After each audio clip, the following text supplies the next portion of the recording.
The dim emergency lights cast long shadows across the abandoned corridors of Space Research Station, Rang 9.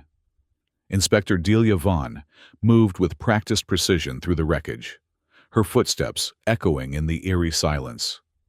The year was 2483, deep into the post-stellar fusion era, and humanity had spread across 12 solar systems. Yet despite all technological advances, mysteries like this still occurred, entire research stations going dark without explanation. Delia adjusted her data gloves, feeling the familiar tingle as they synchronized with her neural implant. As a relic data analyst for the Interstellar Bureau of Investigation, she'd seen her share of abandoned outposts. But something about Rang 9 felt different. Wrong. Initiating comprehensive scan, she spoke into her recorder. Station appears to have been evacuated approximately 73 days ago. No signs of conventional struggle, though environmental systems show catastrophic failure in sectors 3 through 7. Her scanner beeped, detecting an anomaly in the research wing. Delia followed the signal, stepping carefully over fallen ceiling panels and around overturned furniture.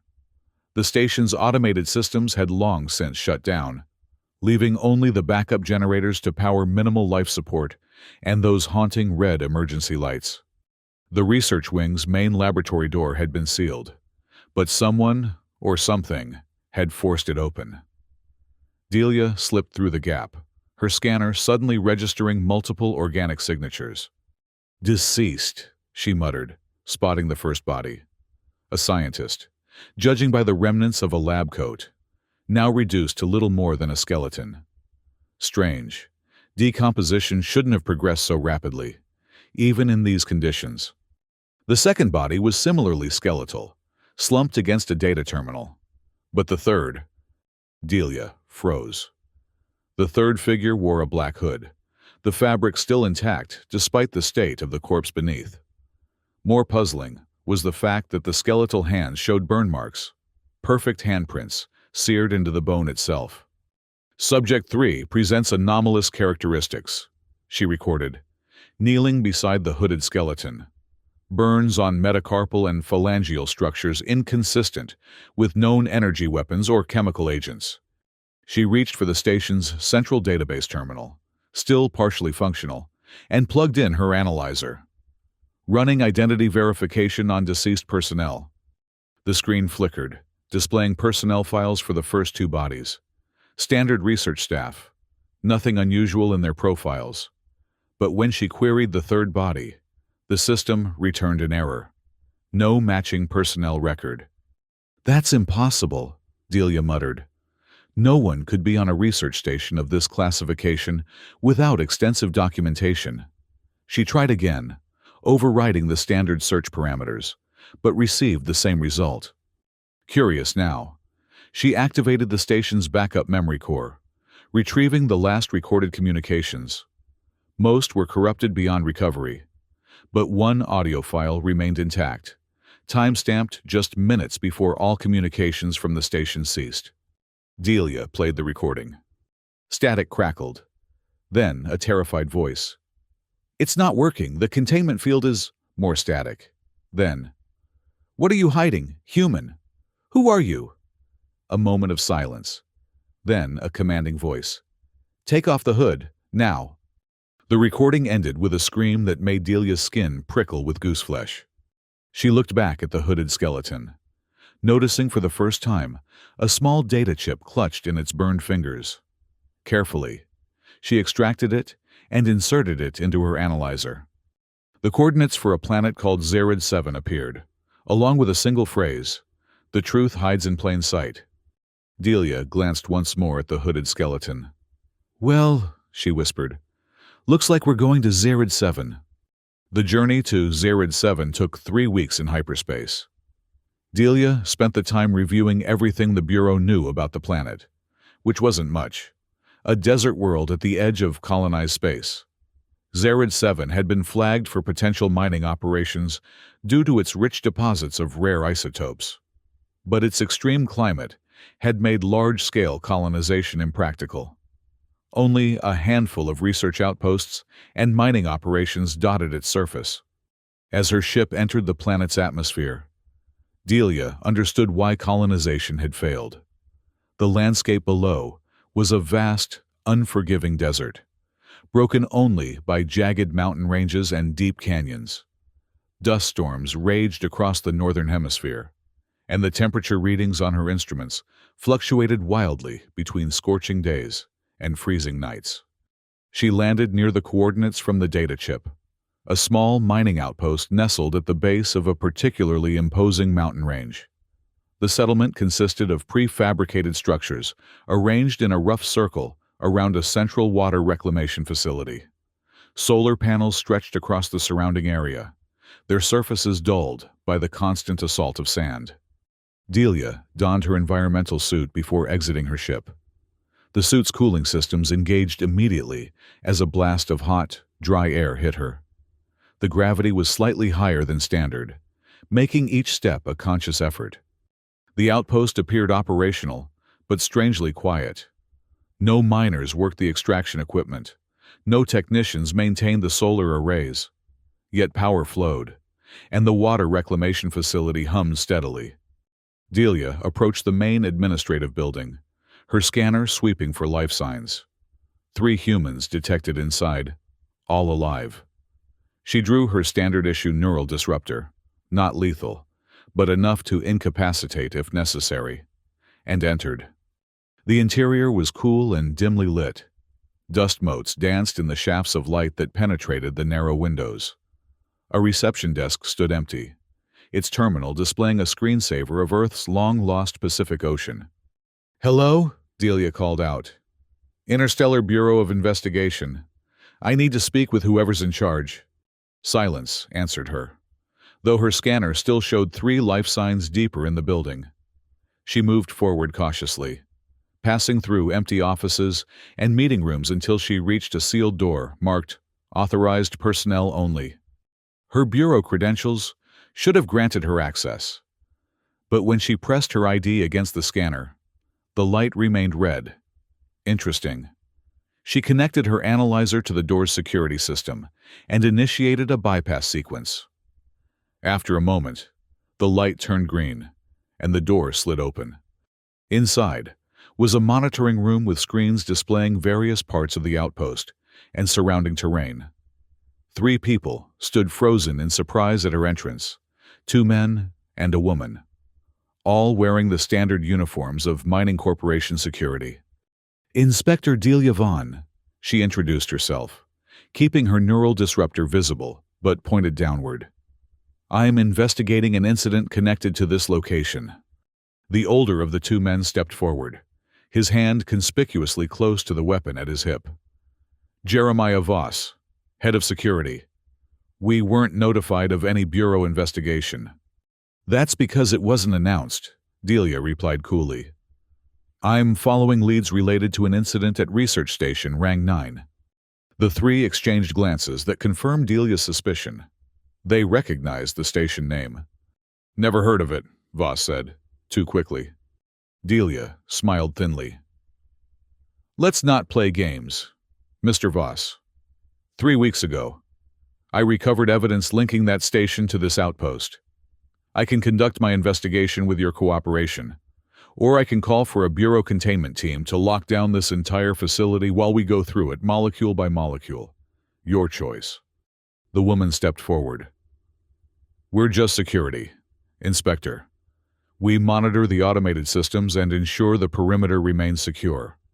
Whatever you're looking for." "I'm looking for someone," Delia interrupted, "who wears a black hood, someone who shouldn't exist according to official records, but left a very real corpse on Rang 9. Another exchange of glances, this time with clear alarm. "There's no one here matching that description," Voss insisted. Delia's analyzer beeped softly. She glanced at the readout and raised an eyebrow. "Then why did your heart rate just spike, Mr. Voss? And why is there a 4th life sign that just appeared in the north quadrant of your facility?" Before they could respond, one of the monitoring screens flickered, showing a figure in a black hooded cloak, moving quickly through an outer corridor toward what appeared to be a vehicle bay. "Detain them," Voss ordered the other two, drawing his weapon and aiming it at Delia. "I'll handle our guest." Delia moved faster than they anticipated.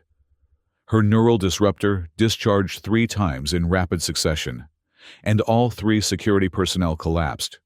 Their nervous systems temporarily scrambled. They'd recover in about 20 minutes, with nothing worse than a headache. She accessed the terminal they'd been monitoring, quickly downloading its data to her analyzer before heading toward the vehicle bay. The hooded figure was her only real lead, and she couldn't afford to lose them. The vehicle bay was empty when she arrived, but the external door stood open, sand swirling in the gap.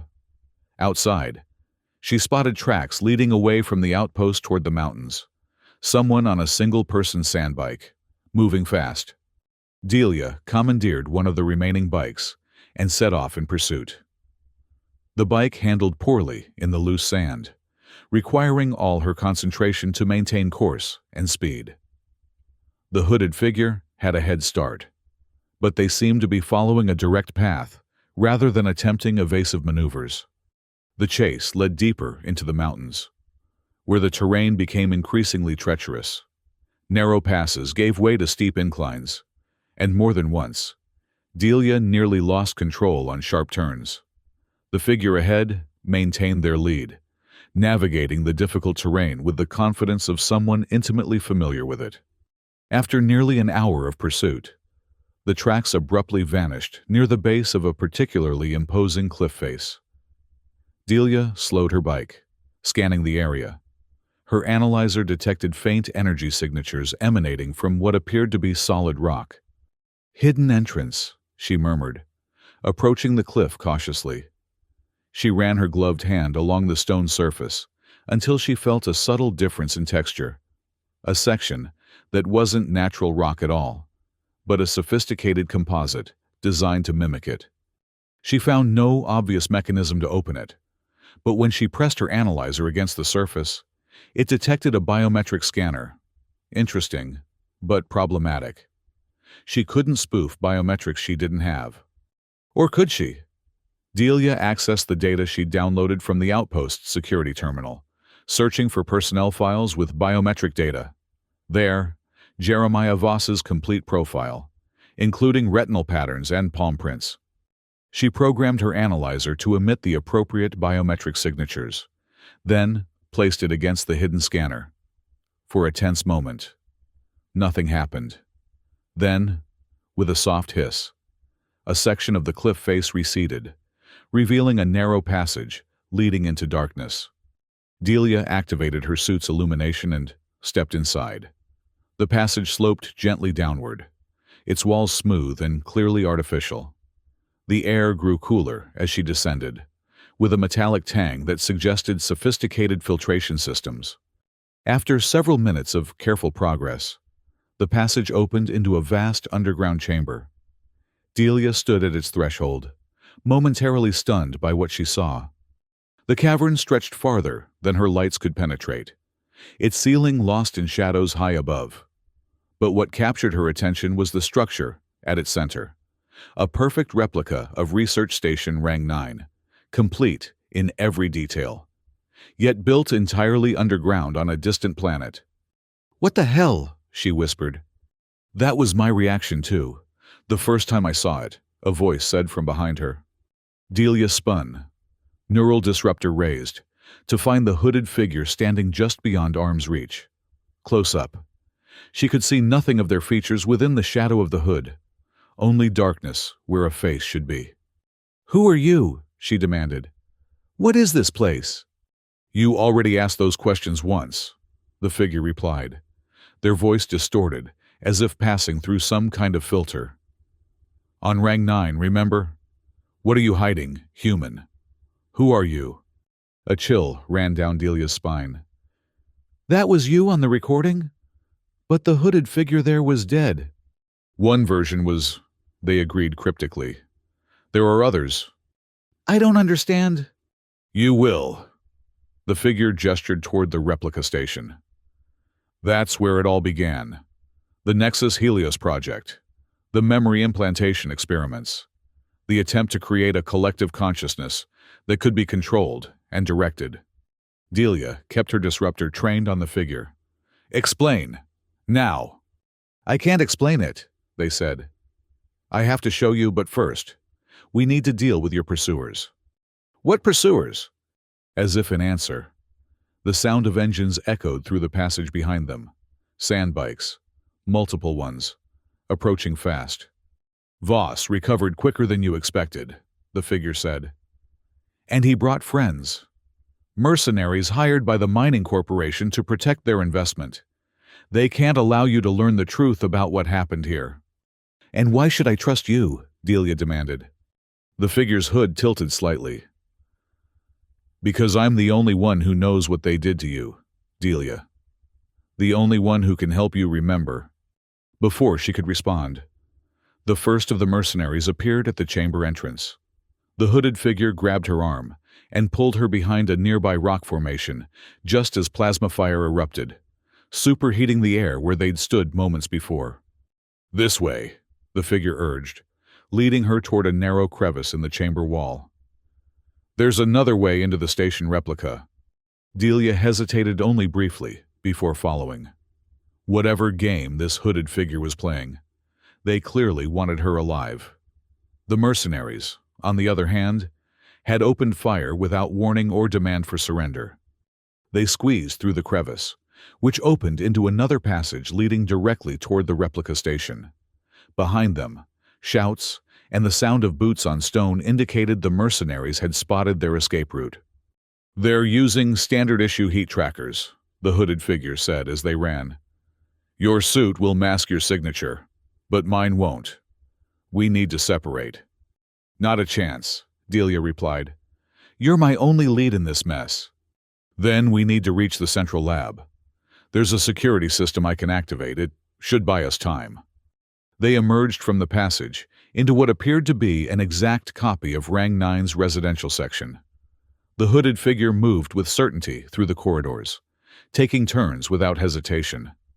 Delia followed, mapping their route mentally, should she need to find her way back alone. The central laboratory looked identical to the one where she'd found the bodies on the actual station. Except everything here was intact, untouched by whatever catastrophe had befallen the original. The hooded figure went directly to the main terminal and began inputting commands. They're approaching the residential section, they reported, eyes on a security monitor. I'm sealing the bulkheads between us. Distant thuds confirmed the activation of the station's emergency containment protocols.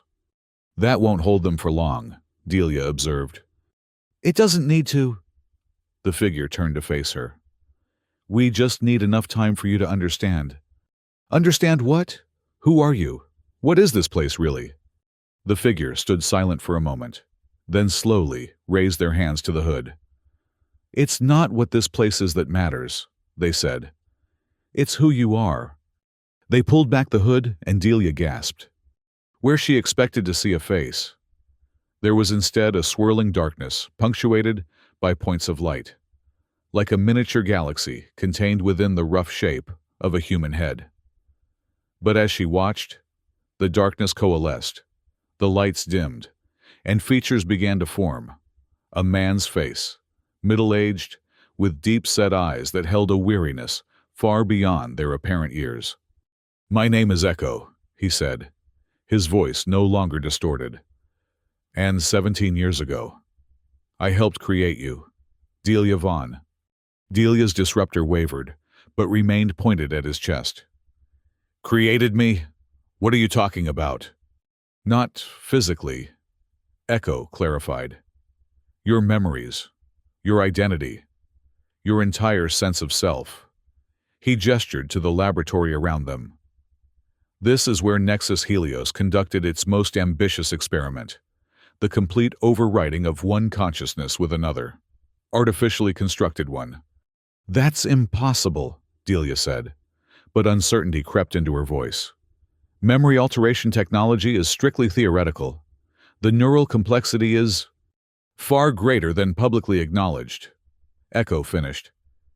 Nexus Helios made the breakthrough decades ago but kept it secret. They needed test subjects, volunteers who wouldn't be missed. A distant explosion shook the facility. The mercenaries were making progress through the bulkheads. "We don't have much time," Echo said urgently. "What do you remember about your childhood? Delia? Your parents? Your first assignment with the Bureau?" Delia opened her mouth to answer, then stopped. She could recall the facts easily enough. Growing up on New Europa, losing her parents in the Titan Uprising, joining the Bureau's Data Analysis Division after university. But the memories themselves felt flat, like reading someone else's biography rather than recalling her own experiences. "Their implants," Echo continued, seeing her hesitation. "Carefully constructed narratives designed to create a specific type of operative. One with the perfect background and psychological profile to serve the Bureau's needs, without questioning orders or methods." "No," Delia shook her head. I would know if my memories weren't real." "Would you? How?" Echo approached a sealed compartment and pressed his palm against its scanner. The door slid open, revealing a neural interface chair identical to those used in the most advanced medical facilities for deep brain procedures. "This is where it happened," he said softly. "Where they stripped away who you were and replaced it with who they needed you to be. One of dozens of subjects in the program, but the first to receive a complete identity replacement rather than just selective memory modification." Another explosion, closer this time. The bulkheads wouldn't hold much longer. "Why should I believe any of this?" Delia demanded. "For all I know, you're manipulating me for your own purposes." Echo nodded. "A reasonable suspicion, so I won't ask you to take my word for it." He moved to the terminal and inputted a complex sequence. A hidden panel in the wall slid open, revealing a data storage unit. "This contains everything. The original research, video of the procedures, and most importantly, your original neural mapping from before the process." "My original memories?" "Yes. Who you were before they made you Delia Vaughn." He removed the unit and held it out to her. "I can't make you remember. That would require another procedure, one we don't have time for. But I can give you the truth. Let you decide what to do with it." Delia stared at the data unit, conflict evident in her expression. "Why now? Why did you lead me here?" "Because the program is being expanded," Echo explained urgently. "What was experimental with you is now operational. Nexus Helios is providing the technology to governments and corporations throughout colonized space. They're creating tailored operatives for every need. Perfect spies, soldiers, and infiltrators who don't even know they're serving someone else's agenda." The final bulkhead breach alarm sounded. The mercenaries would reach them within minutes. Echo pressed the data unit into her hand. "The hood you saw me wearing. It's a neurological dampener. The only thing that prevents their tracking systems from locating those of us who escaped the program. I've been trying to find others like you. Help them understand what was done to them." "Others? How many?" "Hundreds. Maybe thousands by now." He gripped her shoulders. "Delia, I can't force you to believe me, but I'm asking you to trust your instincts. Haven't you ever felt that something about your life didn't quite fit? Memories that seem more like stories you were told than experiences you lived?" Delia wanted to deny it, but she couldn't. There had always been moments, dreamlike flashes of places she'd never been, faces she didn't recognize, a constant sense that something essential was missing. The laboratory door shuddered under impact. The mercenaries had arrived. "We need to go," Echo said urgently. "There's another exit through the research director's office. It leads to an escape tunnel they built in case of catastrophic containment failure." Delia made her decision. She pocketed the data unit and adjusted her grip on the neural disruptor. "Lead the way." They sprinted through the laboratory toward a door at the far end. Behind them, the main entrance began to glow red as the mercenaries applied plasma cutters to the reinforced metal. The research director's office was luxurious compared to the utilitarian design of the rest of the facility.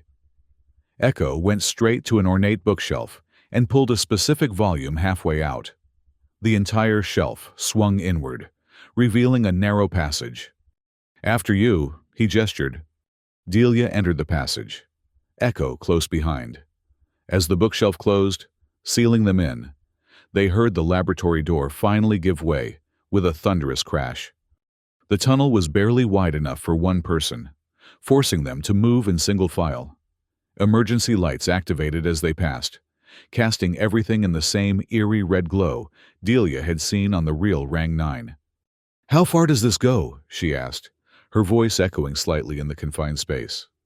"All the way to the surface," Echo replied. "It emerges in a canyon about 2 kilometers from where we entered the mountain. There's a small outpost there with an emergency shuttle." They moved as quickly as possible through the cramped tunnel, aware that the mercenaries might discover the secret exit at any moment. Delia's mind raced, trying to process everything Echo had told her.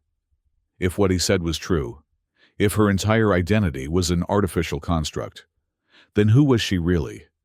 What had she been before becoming Delia Vaughn? After what seemed like hours but was probably less than 30 minutes, the tunnel began to slope upward. Finally, they reached a ladder leading to a hatch in the ceiling. "This opens into a small shelter," Echo explained. "The shuttle is just outside." He climbed the ladder and pushed against the hatch. It resisted momentarily, then swung upward. Desert air, cooler now as the planet's harsh sun was setting, rushed into the tunnel. Echo pulled himself up and out, then reached back to help Delia. The shelter was little more than a small concrete bunker with basic survival supplies. Through its single window, Delia could see the promised shuttle, an older model, but certainly capable of reaching orbit. "We should hurry," Echo said, moving toward the door. "Once they realize we've escaped, they'll—" The door burst inward with explosive force, knocking Echo backward. 4 heavily armed mercenaries poured into the small space, weapons trained on them. Jeremiah Voss entered last, his expression coldly triumphant. "Inspector Vaughn, and the elusive Echo. How convenient to find you both together." Delia raised her disruptor, but Voss shook his head. "I wouldn't. My men are using military-grade plasma rifles. Your disruptor might incapacitate one of them, but the others would reduce you to component atoms before you could target a second." Reluctantly, Delia lowered her weapon. "The data unit," Voss demanded, extending his hand. "Give it to me now." "Don't," Echo warned. "It's the only proof." One of the mercenaries struck him across the face with his rifle butt, sending him crashing to the floor. "The data unit," Voss repeated to Delia. "Or we start removing his limbs." Delia's mind raced. The unit was her only chance of learning the truth, but Echo's life hung in the balance. She reached slowly into her pocket, fingers closing around the device. "Good choice," Voss said, mistaking her motion for compliance. Instead, Delia dropped to one knee and slapped her hand against the floor. The emergency beacon in her environmental suit activated with a high-pitched whine, releasing a pulse of energy that momentarily overloaded all electronic systems within 5 meters, including the mercenaries' weapons and targeting systems. In the crucial seconds of confusion, she lunged forward, neural disruptor firing repeatedly. 2 mercenaries dropped immediately. Echo, recovering quickly, tackled a third. Voss and the 4th mercenary retreated through the doorway, returning fire that forced Delia and Echo to take cover behind the bunker's sparse furniture. "The shuttle!" Echo shouted over the weapon's fire. "If we can reach it." Delia nodded, calculating angles and timing. "Cover me!" She rolled from behind her cover, firing continuously to force Voss and his remaining man to duck. Echo seized the opportunity to rush the doorway, grappling with the 4th mercenary. The distraction gave Delia the opening she needed to target Voss directly. Her disruptor found its mark, and the security chief collapsed. Nervous system temporarily shut down. The final mercenary broke free from Echo and raised his weapon, but Delia's disruptor discharged one last time. He joined his companions on the ground. "They'll be unconscious for 20 minutes at most," she said, helping Echo to his feet. "We need to be far from here by then." They sprinted to the shuttle, Echo sliding into the pilot's seat while Delia secured the hatch. The engines whined to life, protesting their hurried activation sequence, but responding nonetheless. Moments later, they were airborne, climbing rapidly toward the darkening sky. "Will they pursue?" Delia asked, strapping herself into the co-pilot seat. Echo shook his head. "Not immediately. That's the only atmospheric craft at that outpost. They'll have to call for backup, which gives us time to reach orbit and make the jump to hyperspace." He glanced at her. "Did you keep the data unit?" Delia patted her pocket. "Safe and sound." Relief washed over his features. "Good. That's everything, Delia. Everything they tried to erase." As the shuttle broke atmosphere, the vastness of space opened before them, stars scattered like diamonds across the velvet blackness. Echo programmed a course away from Zared 7, careful to avoid the standard shipping lanes where they might be intercepted. "Where are we going?" Delia asked. "Somewhere safe," Echo replied. "A place where others like us have gathered, where you can review the data and decide what you want to do next." Delia turned the data unit over in her hands, staring at it. "What will I find when I access this? Who was I before I became Delia Vaughn?" Echo's expression softened. "I can't tell you that. Each person's reaction to learning their true identity is different. Some find it liberating. Others—" He hesitated. "Others what?" "Others find it devastating," he admitted.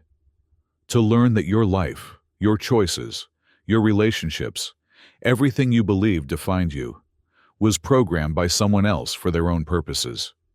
It can break people. But you think I should know anyway." "I think everyone deserves the truth about themselves," Echo said simply. "What you do with that truth is your choice." The shuttle's hyperdrive engaged with a subtle shift in the background hum of the engines. The stars outside elongated into streaks of light as they entered hyperspace. "We have about 12 hours before we reach our destination," Echo told her.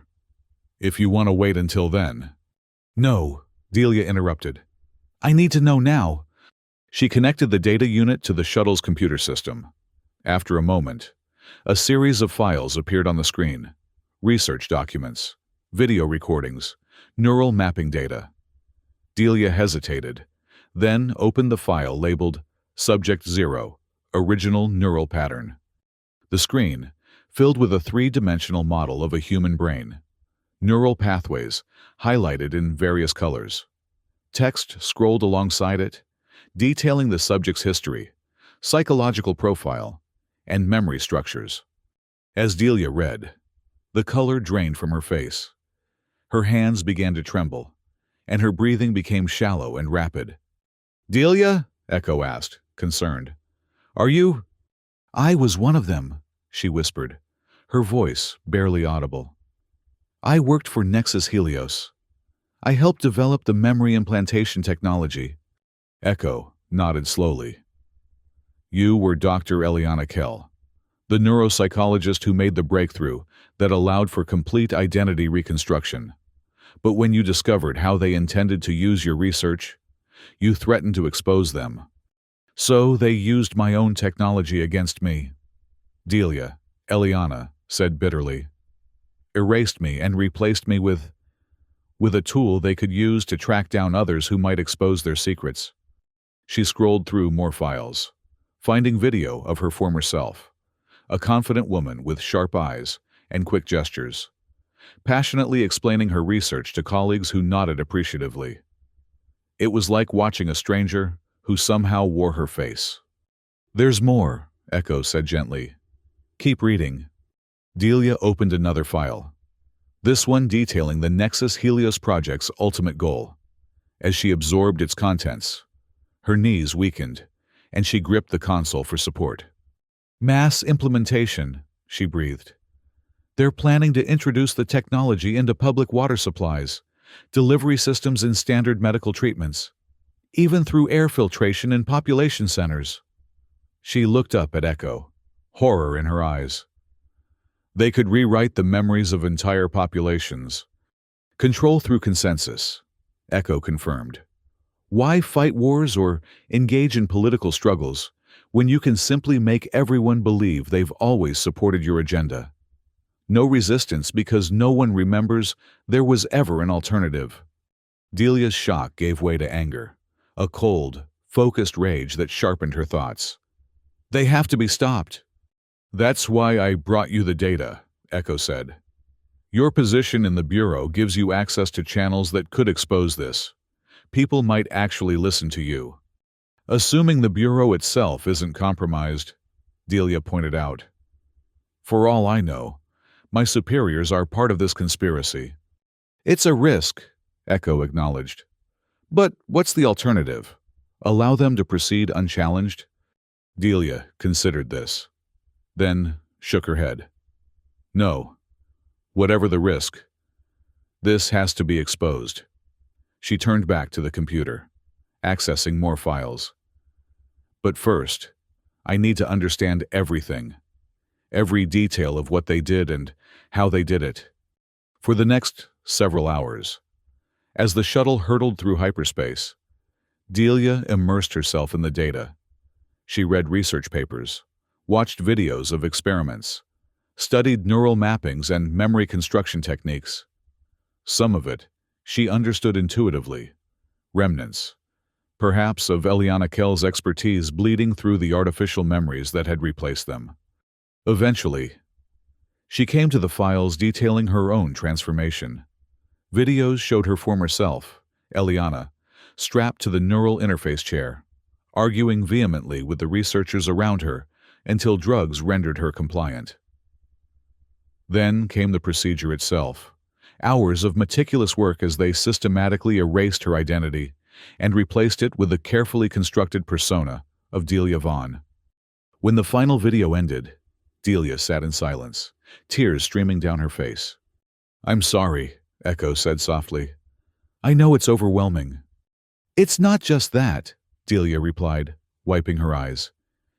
"It's the realization that everything I've done as an inspector, every investigation, every report, every decision, served their purposes, not justice. I've been their puppet all along." "Not anymore," Echo reminded her. "Now you know the truth. Now you have a choice." Delia straightened in her seat, resolve hardening her features. "Yes, and I choose to fight back."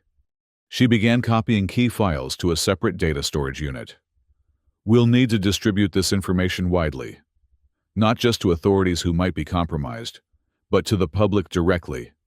Make it impossible to suppress." "That's dangerous," Echo warned. "Nexus Helios has resources we can't match. They'll come after us with everything they have." "Let them," Delia replied grimly. "They've already taken everything from me once. I won't let them do it again." The shuttle emerged from hyperspace near a small, unremarkable moon, orbiting a gas giant. No official colonies existed here, but as they approached, Delia detected energy signatures indicating habitation. Echo guided the shuttle toward a crater on the moon's dark side. As they descended, a section of the crater floor retracted, revealing a hidden landing bay.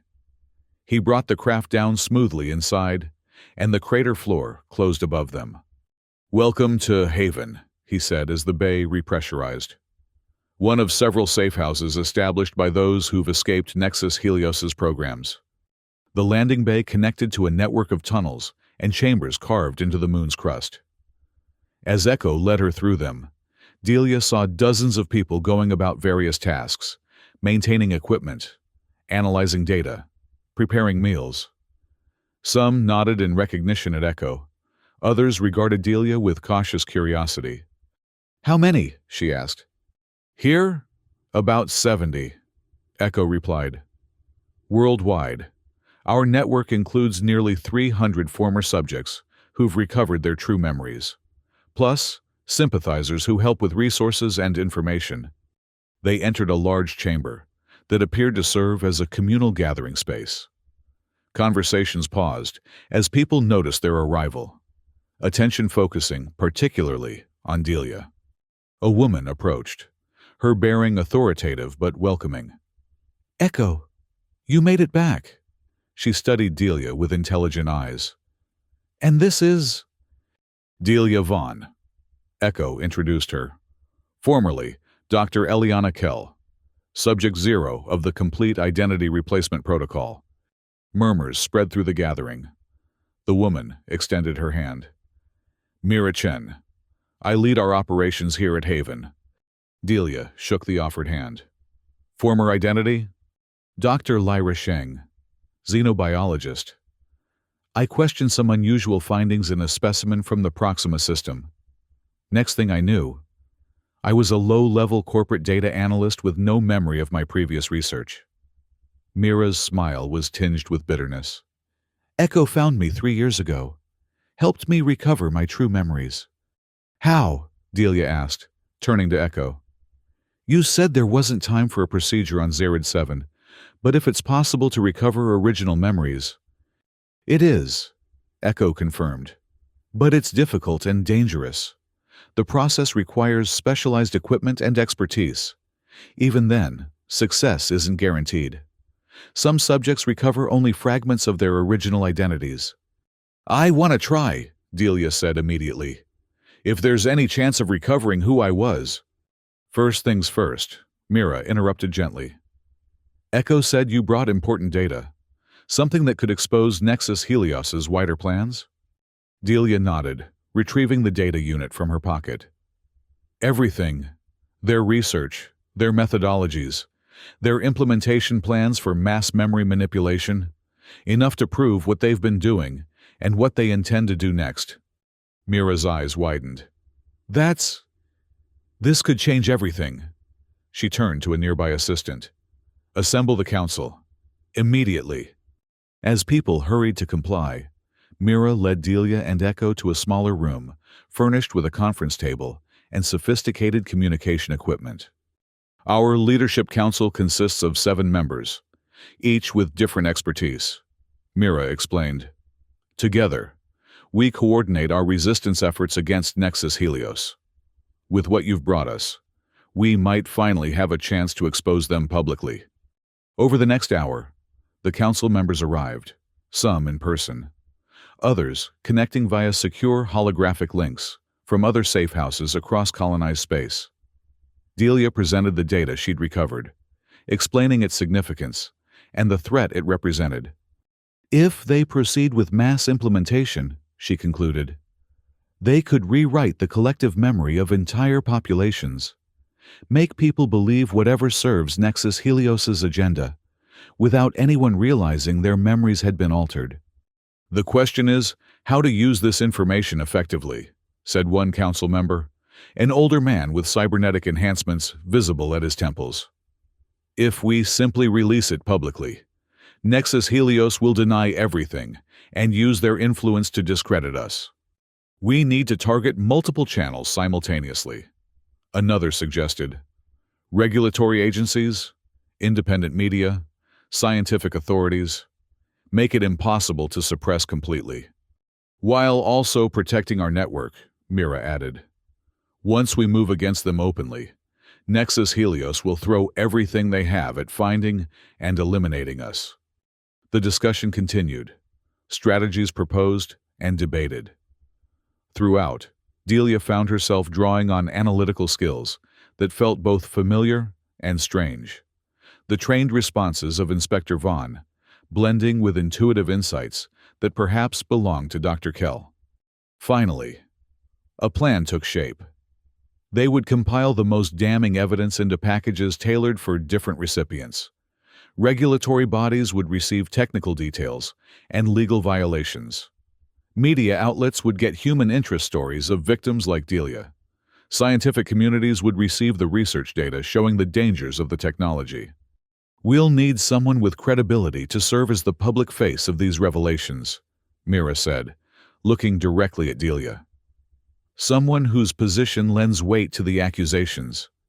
Delia understood immediately. You want me to go public as Inspector Vaughn. Reveal what was done to me. What's being planned for others. Your bureau credentials give you a platform others of us lack, Echo explained. And your personal story, being the original subject of the technology, now threatening billions, makes the danger immediate and relatable. It would make me Nexus Helios's primary target, Delia pointed out. Yes, Mira acknowledged. We wouldn't ask if the stakes weren't so high. Delia considered this. To step forward publicly would place her in tremendous danger. Yet remaining hidden while others fought this battle seemed unthinkable. I'll do it, she decided. But first, I want to attempt the memory recovery procedure. If I'm going to speak as both Delia Vaughn and Eliana Kell, I should know who Eliana truly was, not just what these files tell me. Mira exchanged glances with Echo, then nodded. It's your right, but you should understand the risks. The procedure is traumatic. Some subjects experience psychological fracturing, unable to integrate their original and implanted identities. I understand, Delia said firmly.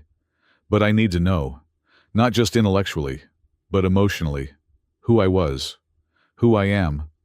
Preparations began immediately. While the council refined their exposure strategy, Echo led Delia to a medical facility deep within the Haven complex. The equipment there reminded her of what she'd seen in the replica laboratory on Zared 7, but with modifications.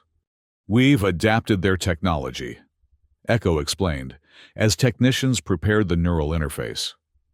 Instead of overwriting memories, we attempt to recover them from the deepest layers of neural architecture, where traces often remain despite the procedure. Delia lay back on the interface chair. Electrodes attached to specific points on her scalp and neck. A technician administered a mild sedative to help her remain calm during what would be an intensely disorienting experience. Ready? Echo asked, standing beside her. Delia took a deep breath and nodded. Do it! The interface activated, and Delia's consciousness fragmented. Images, sounds, and sensations cascaded through her mind. Some familiar from her life as Inspector Vaughn. Others, strange yet somehow resonant. A laboratory she'd never seen yet knew intimately. Colleagues whose names she couldn't recall, but whose faces triggered profound emotional responses. Research breakthroughs that filled her with pride and purpose. Deeper, the interface probed, past the carefully constructed memories of Delia Vaughn, through layers of neural programming designed to suppress her original identity. Pain lanced through her mind as barriers were breached, safeguards bypassed. She cried out, body arching against the restraints that held her secure in the chair. Neural resistance increasing, a technician reported. Should we abort? No, Echo said firmly, watching Delia's vital signs. She's strong. She can handle it. The process continued. Minutes stretching into hours as the interface systematically mapped and stimulated neural pathways long dormant. Gradually, coherent memories began to emerge. Childhood in a coastal city on Earth. University studies in neuroscience. Early career breakthroughs. Recruitment by Nexus Helios with promises of unlimited research funding and cutting-edge facilities. Then came the darker memories. The realization of how her research would be used. Her horror and opposition. The betrayal by colleagues she'd trusted. The decision to sabotage the project and expose its true purpose. And finally, the moment when she was captured, strapped to a chair much like this one, and systematically erased. When the procedure finally ended, Delia lay trembling, tears streaming down her face. Echo leaned over her, concern evident in his expression. Eliana? He asked softly. Can you hear me? She blinked, focusing on his face. Yes, she whispered. I remember. Not everything, but enough. The memories weren't complete. There were still gaps. periods of her life as Eliana Kell that remained shadowy or completely blank. But the essence was there. The core of who she had been before Nexus Helios rewrote her identity. Over the next several days, as she recovered from the procedure, Delia worked with the Haven Council to finalize their strategy. The dual perspective she now possessed, Delia's investigative training combined with Eliana's scientific expertise, proved invaluable in crafting their approach. Finally, the day arrived. Seated before a communication array that would broadcast her message through channels the Haven Resistance had secured, Delia prepared to address not just the authorities who needed to act, but the billions of citizens throughout colonized space who deserved to know the threat they faced. Echo stood beside her, offering silent support. "Are you ready?" Delia nodded, smoothing the front of her bureau uniform, a calculated choice to lend official weight to her revelations. "As ready as I'll ever be." The transmission began, her face appearing on screens across dozens of worlds. "My name is Inspector Delia Vaughn of the Interstellar Bureau of Investigation," she began. "But that is not who I was born as, nor who I truly am. 17 years ago, I was Dr. Eliana Kell, a neuropsychologist working for an organization called Nexus Helios. I developed technology that could alter human memory, technology that was then used against me when I discovered its true purpose." She continued, methodically laying out the evidence, explaining the threat, revealing the conspiracy that spanned corporations, governments, and regulatory agencies. As she spoke, Haven operatives simultaneously released supporting documentation to thousands of recipients throughout colonized space. "This is not merely corporate malfeasance or scientific malpractice," she emphasized. "This is an attempted coup against human autonomy itself, a bid to control not through force, but by rewriting our very understanding of who we are and what we believe." She concluded with a direct appeal. "To those in positions of authority, act now. Investigate Nexus Helios. Shut down their facilities. Seize their research before it can be implemented. To ordinary citizens, demand accountability. Share this information. Protect your communities. The truth of who we are, our memories, our experiences, our identities, belongs to each of us alone. No one has the right to rewrite that truth." When the transmission ended, Delia sat back, exhaustion washing over her. It was done. The information was out there, spreading beyond Nexus Helios's ability to contain it. Now would come the response: denial, counter-accusations, perhaps even direct action against Haven and its network. "What happens now?" she asked Echo as they left the communication center. "Now we prepare," he replied grimly. "Nexus Helios won't surrender without a fight. They'll deny everything, claim the evidence is fabricated, portray you as mentally unstable or a terrorist. And when that fails, they'll try to eliminate everyone associated with these revelations." "Then we should evacuate Haven immediately," Delia said. "Relocate everyone to backup facilities." Mira joined them, having monitored the transmission's reception. "Already underway. Our people are scattering to safe houses across 3 systems. You two should be on the next shuttle out." "Where to?" Delia asked. "For now, a mining colony in the Tau Ceti system," Echo explained. "It's remote enough to be secure temporarily, connected enough to monitor developments. From there, we'll adapt based on the response to your broadcast." As they hurried toward the landing bay, alerts sounded throughout the facility. Mira checked her communicator, face tightening with concern. "Multiple ships detected entering the system," she reported. "Military configuration. No identification transponders." "Nexus Helios," Echo said. "They must have had contingency plans in place. Ships ready to move the moment any exposure occurred." "How would they find us so quickly?" Delia asked. Echo's expression darkened. "They've always been one step ahead, almost as if they had someone inside our network," Mira finished, reaching the same conclusion. We need to assume Haven is compromised. Change of plan. You two take the emergency escape pod. It's smaller, faster, harder to track. She led them to a secondary bay, where a sleek, two-person craft waited. Unlike the shuttle they'd arrived in, this vessel was clearly designed for stealth, its hull covered in sensor-deflecting materials. It's pre-programmed with coordinates for an emergency rendezvous point, Mira explained, helping them board. The rest of us will disperse in different directions, create confusion to cover your escape. We can't just leave you all, Delia protested. You must, Mira insisted. You're the one they want most, the face of the resistance, the proof of what they've done. If they capture you, they'll use every method at their disposal to discredit your testimony and locate every copy of the evidence. Reluctantly, Delia boarded the pod with Echo. As the hatch sealed, Mira pressed her palm against the transparent section, a gesture of farewell and solidarity. Find the others, she said. Continue the fight. We'll regroup when we can.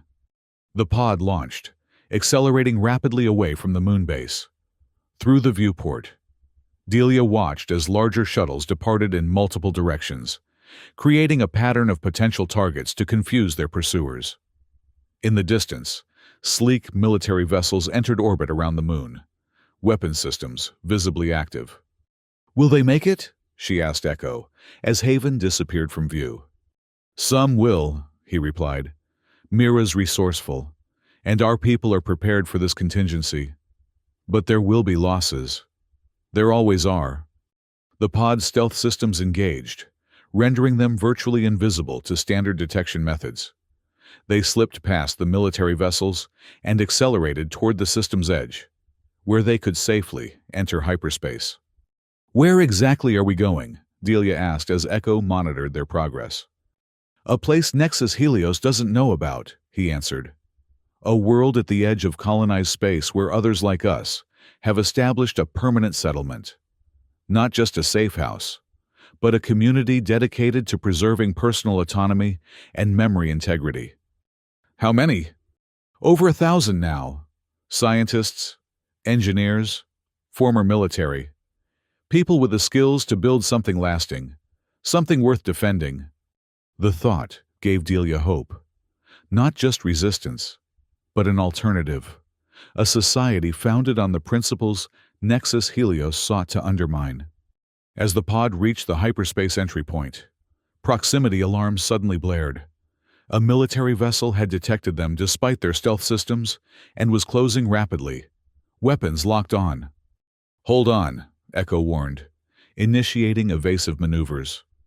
The pod lurched violently as he pushed its engines beyond safe parameters. Weapons fire lanced past them, missing by meters. Echo juked the pod in an unpredictable pattern, making them a difficult target while still advancing toward the hyperspace threshold. We're not going to make it, Delia realized as the pursuing vessel closed the gap. There'll be an optimal firing range before we can jump. Echo's expression hardened with determination.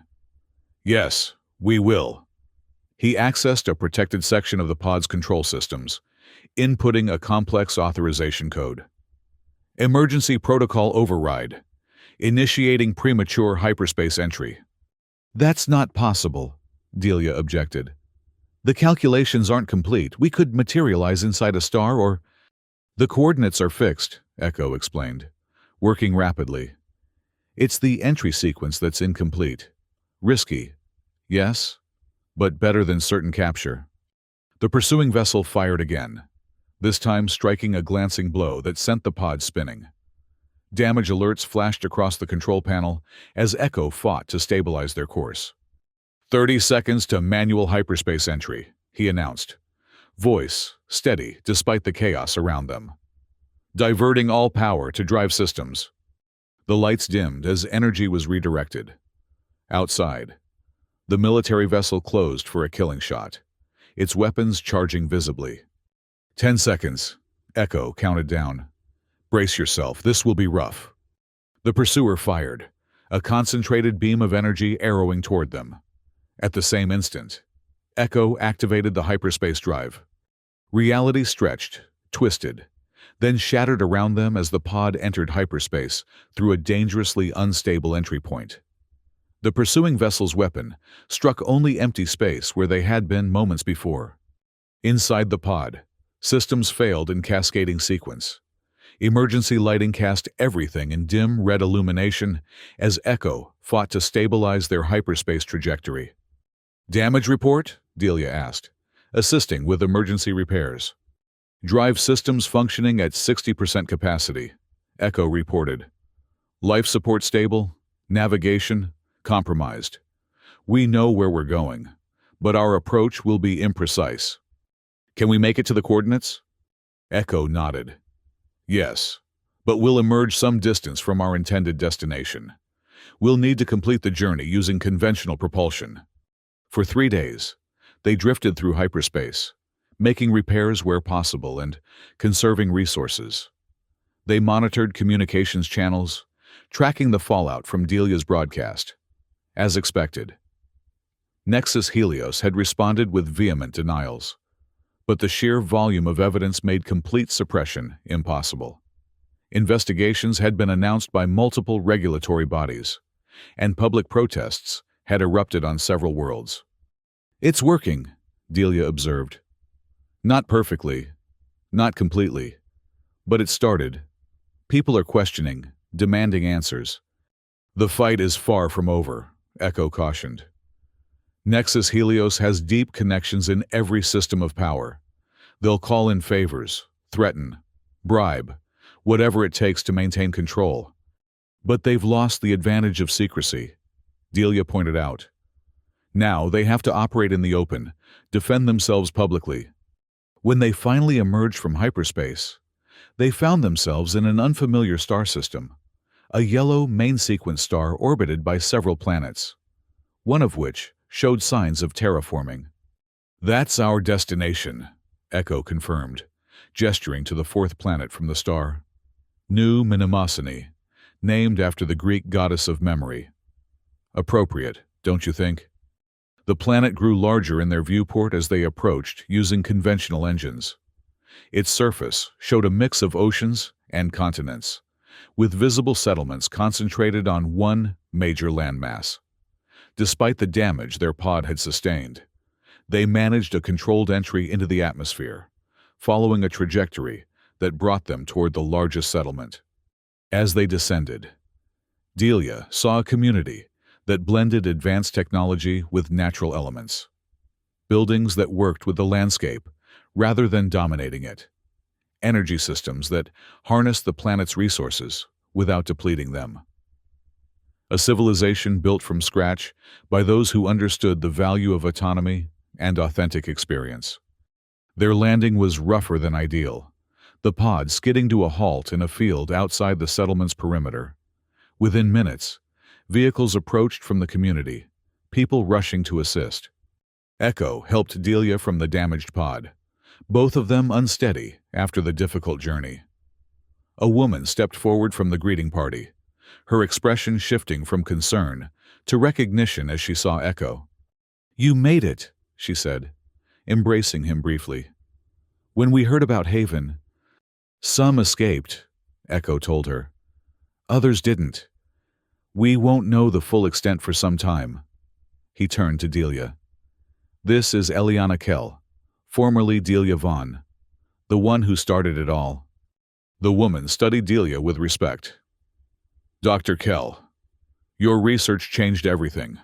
First for the worse, now perhaps for the better. I'm Dr. Serena Voss, one of the founders of New Mnemosyne."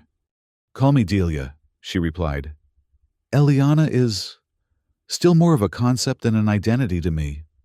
I remember being her, but I've lived as Delia for 17 years. Serena nodded, understanding.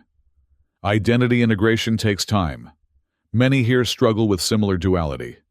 Come, you both need rest and medical attention.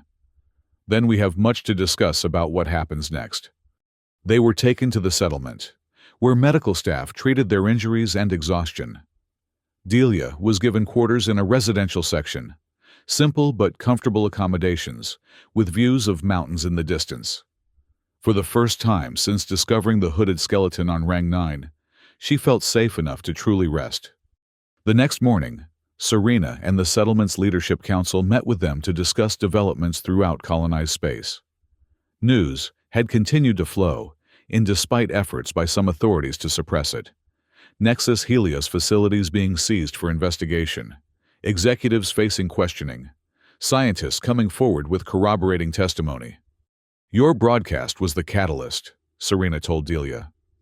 "But the resistance has been building for years.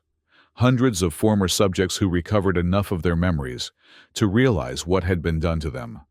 Scientists who recognized the ethical violations. Government officials who resisted pressure to approve the technology for wider use." "What happens now?" Delia asked. "Now we build," Echo said simply. "Not just resistance, but an alternative. New Mnemosyne isn't merely a hiding place. It's a model for what society could be when built on principles of memory integrity and cognitive autonomy." Delia considered this.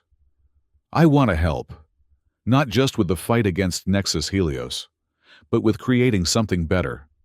Over the following weeks, she integrated into the community, using both Delia's investigative skills and the scientific knowledge she was gradually recovering from Eliana's memories. She helped establish protocols to identify and recover other victims of memory manipulation, worked with researchers developing technologies to protect against such intrusions, and contributed to educational programs explaining the importance of memory authenticity. Communications from other resistance cells confirmed that many from Haven had indeed escaped, Mira among them. They had regrouped at various safe houses, continuing their work to expose Nexus Helios's operations and protect potential victims.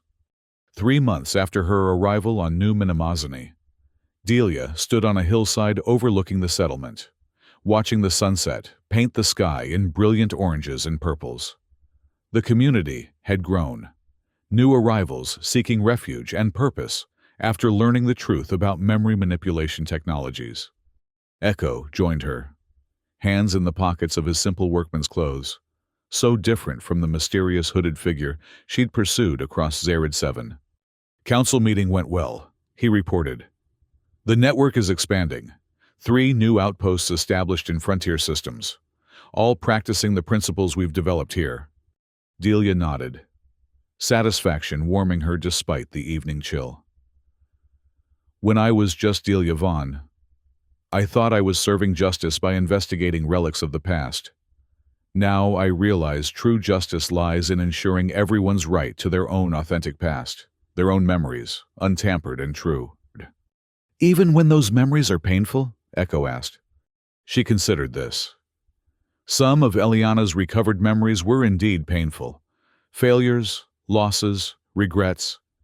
Yet they were genuinely hers in a way that Delia Vaughn's artificial perfection had never been. Especially then, she decided. Pain shapes us as much as joy. To be denied even our sorrows is to be denied our full humanity.